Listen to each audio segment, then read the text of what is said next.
Praise the Lord. परमेश्वर धन्यवाद हो आज के सुंदर दिन के लिए कि परमेश्वर ने एक बार फिर हमको ये मौका प्रदान किया कि हम परमेश्वर के वचन में चलेंगे, बाइबल स्टडी में चलेंगे। और आज हम देखते हैं कि 7 कलीसियाओं को प्रभु यीशु द्वारा लिखे गए प्रश्नों का जिसे बोलते हैं कि अध्ययन कर रहे हैं, जिसमें चौथी कलीसिया थुआतीरा की कलीसिया। ये पत्र हमारे लिए भी उतना ही महत्वपूर्ण है जितना उस समय में थे। रोमी साम्राज्य के अंतर्गत थुआतीरा शहर पिरागमुन से 40 मील दक्षिण पूर्व में स्थित था।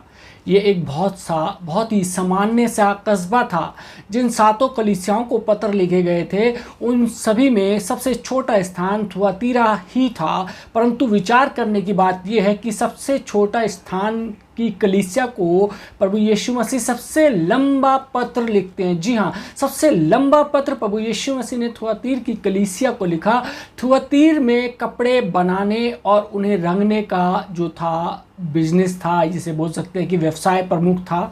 यह इसलिए भी प्रसिद्ध था क्योंकि यहाँ मिट्टी, पीतल और तांबे के बर्तन बनाए जाते थे। यहाँ के लोग सूर्य देवता यानी कि अपोलो की उपासना करते थे। आज थुआतीरा की भौगोलिक स्थिति के विषय में हम देखें तो पाएंगे कि यह तुर्किस्तान में यानी कि तुर्की में है और आज इसको अखीसार के नाम से जाना जाता है। आज इस शहर की जनसंख्या 1,52,000 है।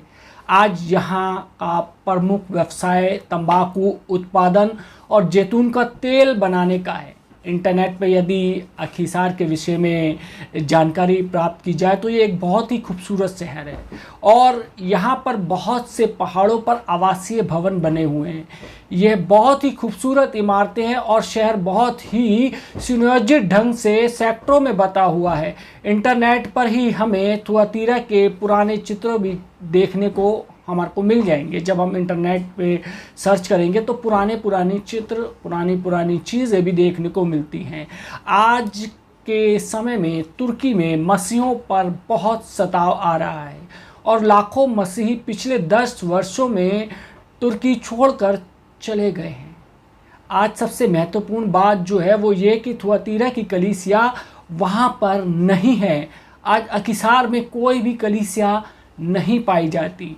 बाइबल में प्रकाशित वाक्य के अलावा केवल एक ही संदर्भ है जहाँ पर थुआतीरा का वर्णन पाया जाता है और वह है प्रेरितों का काम 16 बाब उसकी 14 और 15 आयत में, जहाँ लिखा है, यदि हम देखें प्रेरितों का काम 16 बाब उसकी 14 और 15वीं आयत में लिखा है, लुदिया नामक थुआतीरा नगर की बैंजनी कपड़े बेचने वाली एक भक्त स्त्री सुन रही थी। प्रभु ने उसका मन खोला कि वह पौलुस की बातों पर चित्त लगाए। जब उसने अपने घराने समेत बपतिस्मा लिया तो उसने हमसे विनती की, यदि तुम मुझे प्रभु की विश्वासनीय समझते हो तो चलकर मेरे घर में रहो, और वह हमें मनाकर ले गई। अजीजों, हम यहाँ पर देखते हैं कि ये एक स्त्री का जिक्र है और वो इनको मनाकर ले गई। वो लुदिया थी जिसने थुआतीर की कलीसिया को आरंभ किया था। उसी के घर से थुआतीरा की कलीसिया प्रारंभ हुई। इस कलीसिया को प्रभु यीशु मसीह के पत्र को 4 भागों में बांटकर उसका अध्ययन करेंगे। इन कलीसिया जिसे बोलते हैं कि इस कलीसिया को द्वारा प्रभु यीशु मसीह हमारी कलीसिया और हमसे क्या बात करना चाहता है। हम देखेंगे कि वह कलीसियाओं को किन बातों के लिए आगाह कर रहा है जो हमारे व्यक्तिगत जीवन के लिए भी महत्वपूर्ण है। प्रभु यीशु मसीह अपना परिचय देता है। प्रभु यीशु मसीह लोगों को यह बताता है कि यह जो पत्र मैं लिख रहा हूँ मैं किस अधिकार से लिख रहा हूँ, मेरी क्या हैसियत है। इस पत्र के लिखने से पहला अपना परिचय देता है। यदि हम देखें प्रकाशित वाक्य 2 बाब और उसके 18वीं आयत में यहाँ पर परमेश्वर का वचन कहता है, थुआतीरा की कलीसिया के दूतों को यह लिख, परमेश्वर का पुत्र जिसकी आंखें आंख की ज्वाला के समान है, वह ये कहता है। जब हमारे पास पत्र आता है तो उनमें ये बात प्रमुख होती है कि उसका लिखने वाला कौन है। जब हमारे पास शासक की तरफ से कोई पत्र आता है तो हम उसको प्राथमिकता देते हैं। यदि हमारे पास किसी विशिष्ट व्यक्ति का पत्र आता है तो हम उसे खोलते हैं। इसलिए प्रभु यीशु मसीह अपना परिचय देता है कि पत्र का लिखने वाला कौन है। पत्र का लिखने वाला सबसे प्रमुख होता है, इसलिए वे बताता है कि ये बात परमेश्वर का पुत्र कह रहा है और बातें पुत्र कहता है वे परमेश्वर की ओर से हैं, उसमें परमेश्वर का वचन है। जब हम आराधना में आते हैं तो कुछ ऐसे पाप हैं जो हमारे हृदय में छुपे हुए होते हैं। जब हम अपने प्रियो से बात करते हैं तो वे पाप हमारे जीवन में छुपे हुए होते हैं। हम निकट से निकट लोगों को भी वे बातें नहीं बताते क्योंकि वे हमारे गुप्त के पाप हैं। हमारे जीवन के अतीत में कुछ ऐसे पाप हैं, पाप के ऐसे धब्बे हैं जिन्हें हम दूसरों के सामने लाना नहीं चाहते। प्रभु यीशु मसीह जिसकी आंखें आग की ज्वाला के समान है, वे हमारे हृदयों को, वे हमारे मनों को और हमारे विचारों को जानता है। उससे कोई भी बात छुपी हुई नहीं है। यदि हम देखें पहला शमूएल 16 बाब और उसकी 7वीं आयत में लिखा है कि यहोवा का देखना मनुष्य का सा देखना नहीं है। मनुष्य तो भार का रूप देखता है परंतु यहोवा की दृष्टि मन पर रहती है। यह परमेश्वर यहोवा है जो मन को देखता है। यह परमेश्वर यहोवा है जो मन को बदलता है।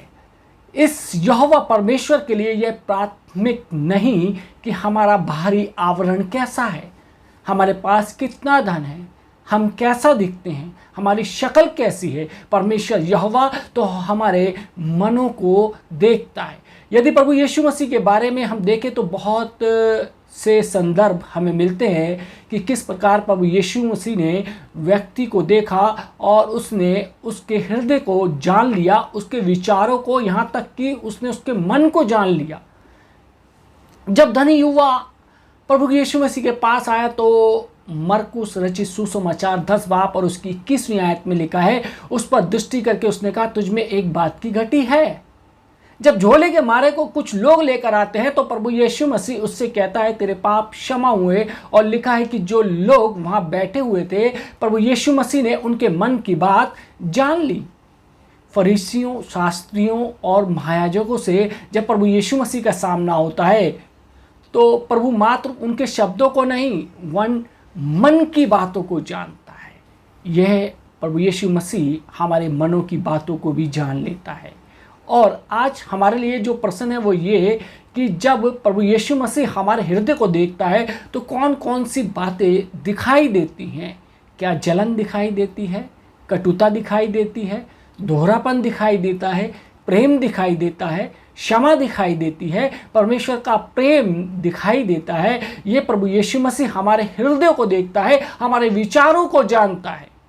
प्रभु यीशु मसीह के परिचय के संबंध में जो दूसरी बात है वो ये कि उसके पांव उत्तम पीतल के समान है।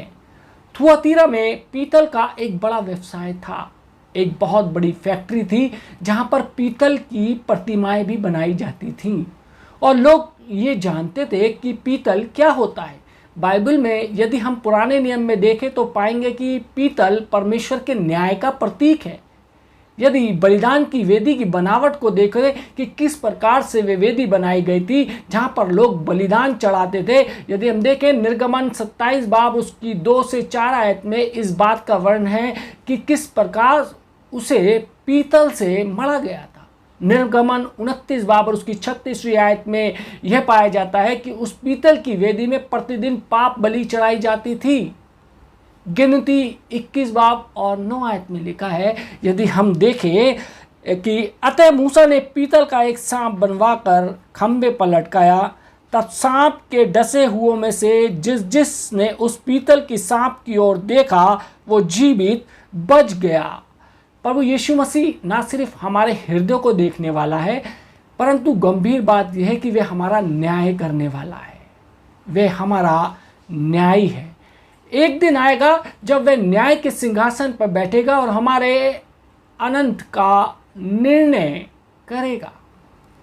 मत्ती रचित सुसमाचार 25 बाब उसकी 31 और 32वीं आयत में लिखा है कि जब मनुष्य का पुत्र अपनी महिमा में आएगा और सब स्वर्गदूत उसके साथ आएंगे तो वह अपनी महिमा के सिंहासन पर विराजमान होगा और सब जातियां उसके सामने इकट्ठी की जाएंगी। जैसा चरवाहा भेड़ों को बकरियों से अलग कर देता है वैसे ही वे उन्हें एक दूसरे से अलग करेगा। प्रभु यीशु मसीह हमारे हृदय को देखता है, वह हमारा न्याय है और एक दिन हमारा न्याय करने के लिए आने वाला है। और जो दूसरी बात है, जो दूसरी चीज़ है वो है कि प्रभु यीशु इस कलीसिया की प्रशंसा करता है। इस कलीसिया में प्रभु यीशु मसीह कुछ बातें देखता है जिन्हें हमें भी अपनी कलीसिया में लाना है। वो इस कलीसिया में 6 बातों के लिए उसकी प्रशंसा करता है। यदि हम देखें प्रेरितों के काम 2 बाब और 19 आयत में लिखा है कि मैं तेरे कामों और प्रेम और विश्वास और सेवा और धीरज को जानता हूँ, और यह भी कि तेरे पिछले काम पहले से बढ़कर हैं।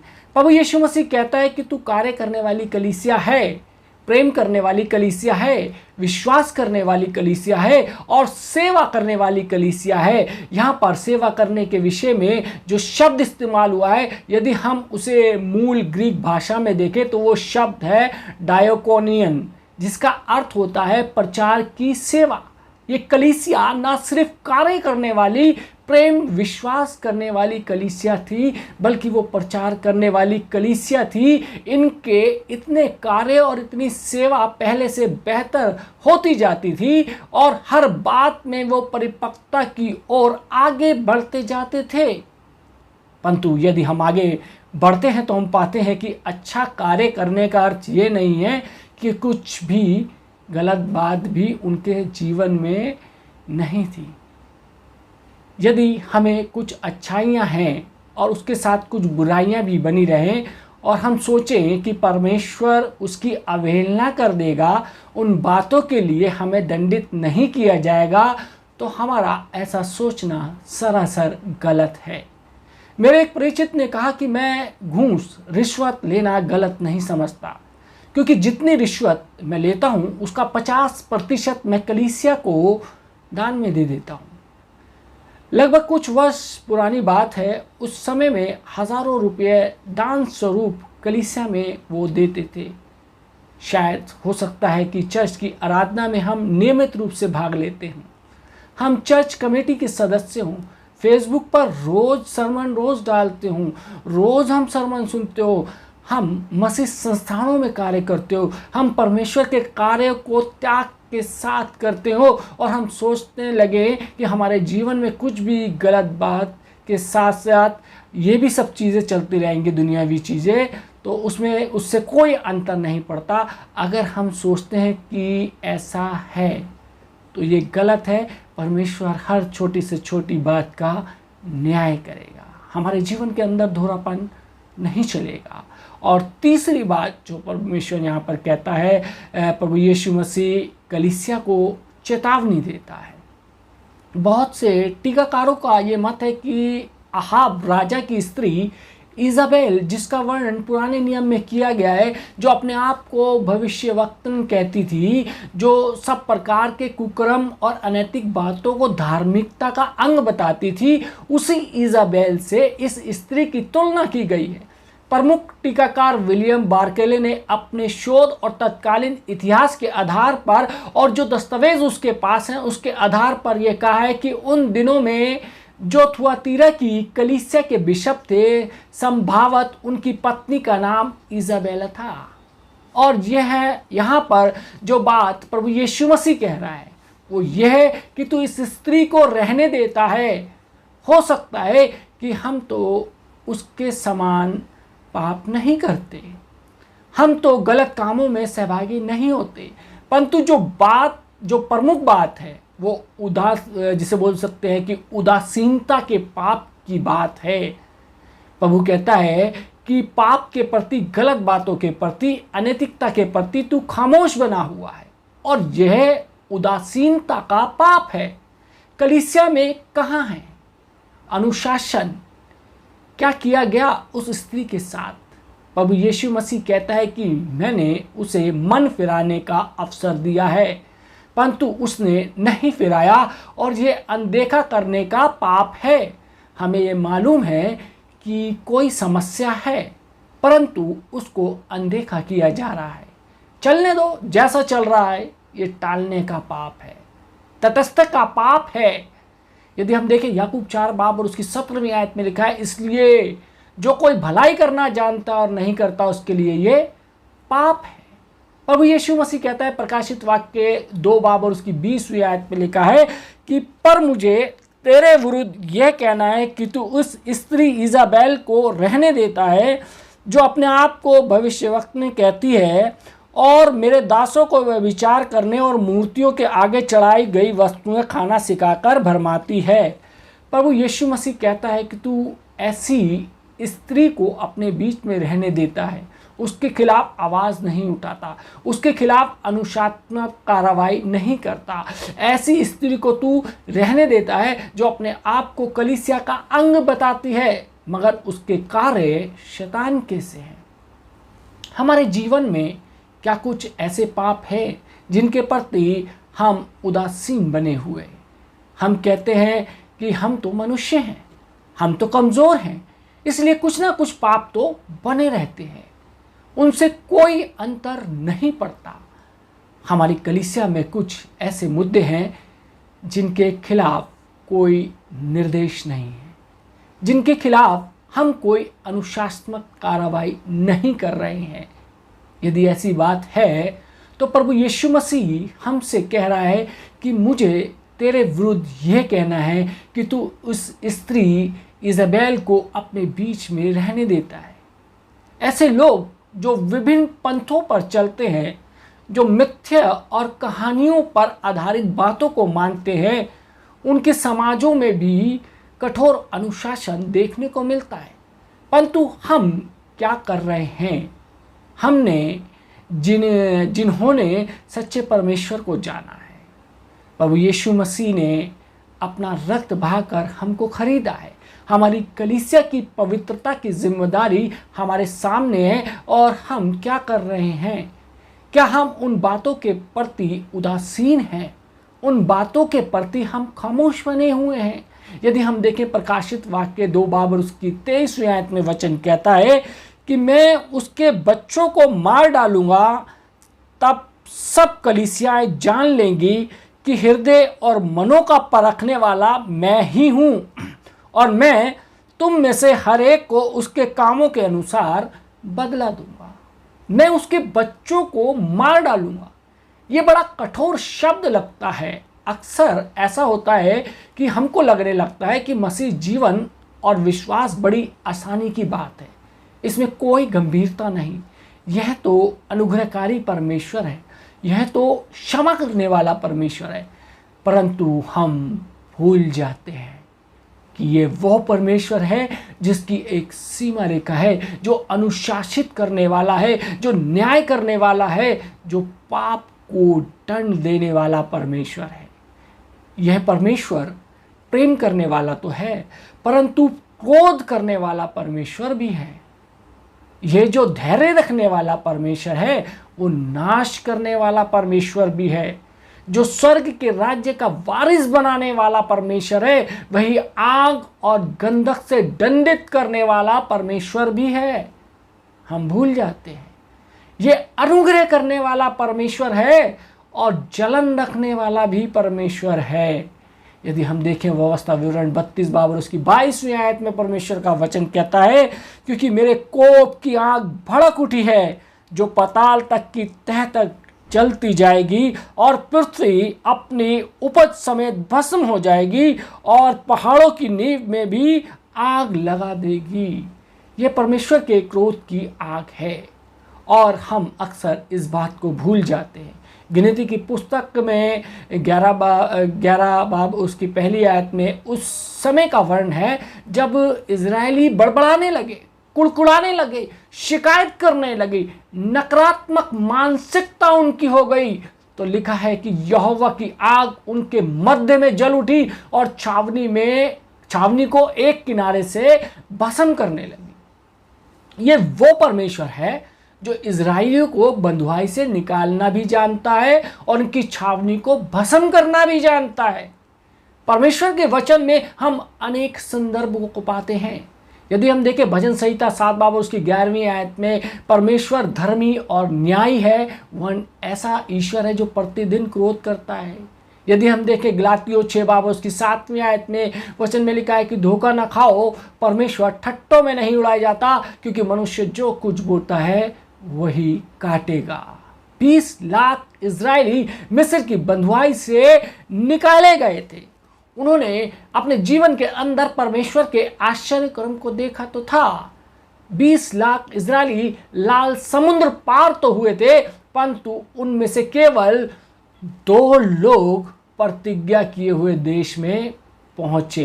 यानी कि जब से चले थे 39 वर्षों के शुरू से सिर्फ 2 लोग ही पहुंचे, जिनका वर्ण यदि हम देखें गिनती की पुस्तक 26 बाब उसकी 65वीं आयत में पाया जाता है, क्योंकि ये परमेश्वर न्याय करने वाला परमेश्वर है। और जानते हैं 2 लोग, उन 20 लाख लोगों में से सिर्फ 2 लोग क्यों पहुंचे थे? बाकी के सब कहाँ गए? बाकी के सब मर गए, क्योंकि परमेश्वर के ऊपर कुड़कुड़ाते थे, बुड़बुड़ाते थे, इसलिए परमेश्वर उनको वाचा के देश में नहीं लेके गया। क्योंकि ये परमेश्वर न्याय करने वाला परमेश्वर है, इसलिए हमें उसके भय में चलना चाहिए, उसके भय में निर्णय लेना चाहिए। और चौथी बात है वो ये है कि प्रभु यीशु मसीह अवसर और आशा देता है। जैसा लिखा है कि मैंने उस इज़ाबेल को मन फिराने का अवसर भी दिया, परंतु उसने व्यभिचार से मन नहीं फिराया। यदि हम देखें प्रकाशित वाक्य 2 बाब और उसकी 22वीं आयत में लिखा है कि यदि वे भी उसके कामों से मन न फिराएंगे तो उन्हें बड़े कलेशों में डाल दूंगा। 26वें और 28वें पद में प्रभु यीशु मसीह 2 प्रतिज्ञाएं करता है। पहली प्रतिज्ञा कि मैं उन्हें जाति जाति के लोगों को ऊपर अधिकारी ठहराऊंगा। यदि हम देखें पहला कुरिन्थियों 6 बाब उसकी 2री आयत में लिखा हुआ, क्या तुम नहीं जानते कि पवित्र लोग जगत का न्याय करेंगे? मैं उसके पवित्र लोग हैं, ये स्वर्ग में स्वर्गदूतों का न्याय करेंगे। ये पवित्र लोग हैं जो जगत का न्याय करेंगे, मैं उनके ऊपर अधिकारी ठहराऊंगा। और दूसरी प्रतिज्ञा प्रभु यीशु मसीह करता है कि मैं उसे भोर का तारा दूंगा। किसी वैज्ञानिक ने लिखा है कि यदि हम तारों को गिनने की जिसे बोलते हैं कि तारों को साधारण आंखों से देखें, जब हमारे इस संसार के अंदर टेलीस्कोप नहीं हुआ करता था तो तब उनकी गिनती की गई तो 1029 तारे जो थे गिने गए थे। यानी कि एक नंगी आंखों से 1029 तारे गिने जा सकते हैं। उसके बाद विज्ञान का विकास हुआ और गैलीलियो की दूरबीन आई और उससे लगभग 4000 तारे दिखाई देने लगे। आज की स्थिति में जो दूरबीन है उससे वैज्ञानिकों ने उन तारों को देखा तो वे आश्चर्य में पड़ गए। एक गैलेक्सी में 10,000 तारे होते हैं और आज तक जो ज्ञात है ऐसी 10,000 से अधिक गैलेक्सीज हैं। परंतु सुबह होने से पहले अंधकार के अंतिम पड़ाव में जो सबसे चमकदार तारा होता है वो भोर का तारा होता है। हमारा प्रभु यीशु मसीह, यदि हम देखें प्रकाशित वाक्य 22 बाब और 16वीं आयत में कहता है कि मैं भोर का चमकता हुआ तारा हूं और ये भोर का तारा मैं तुमको दूंगा। इस प्रभु यीशु मसीह का प्रकाश भोर के तारे के समान है। करोड़ों तारों में से वे सबसे चमकदार तारा है, भोर का तारा, जिसे हम इंग्लिश में वीनस के नाम से जानते हैं। जब चमकता है तब इस बात का एहसास होता है कि अब सुबह होने वाली है। वो भोर का तारा जो अंधकार के अंतिम पड़ाव को हटाता है, वो प्रभु यीशु मसीह जो इस संसार के सारे देवताओं से, विद्वानों से कहीं अधिक चमकदार है, जो भोर का तारा है, वो कहता है कि मैं तुम्हें भोर का तारा दूंगा, अपना अधिकार मैं तुम्हें दूंगा, मेरा प्रकाश तुम्हें मिलेगा। हमको प्रभु यीशु मसीह ने बनाया है क्योंकि वे चाहता है कि हम भोर के तारे की नाई चमके, हमें अपने जीवनों से अपने प्रभु की शोभा दिखाई दे। ना सिर्फ वे हमारा प्रभु है, ना सिर्फ वो हमारा अधिकारी है, ना सिर्फ वे हमसे प्रेम करता है, परंतु हमको चेतावनी भी देता है, अवसर भी देता है। और यदि उसके बाद भी हम ना चेते तो उसके क्रोध का सामना हमको करना पड़ेगा। आइए हम अपने जीवन के पापों को देखें, हम अपनी कलीसिया की कमजोरियों को देखें और प्रभु यीशु मसीह के वचन के अनुसार अपने जीवन को बनाएं ताकि उसकी शोभा हमारे जीवनों में दिखाई दे। परमेश्वर आप सबको आशीष दे। आमीन। आइए हम दुआ मांगें। आसमान ज़मीन के खालिक मालिक हमारे जिंदा और अब्द खुदा, निहायत शुक्रगुजार हैं आज के सुंदर वचन के लिए। खुदा तूने अपनी रूह से मसह किया हमको अपने वचन के द्वारा कि परमेश्वर प्रभु यीशु मसीह कि तूने किस तरीके से परमेश्वर लोगों के मध्य में काम किया। परमेश्वर किस तरीके से लोगों को तू चेतावनी देता है, किस तरीके से तू कलीसियाओं को चेतावनी देता है परमेश्वर।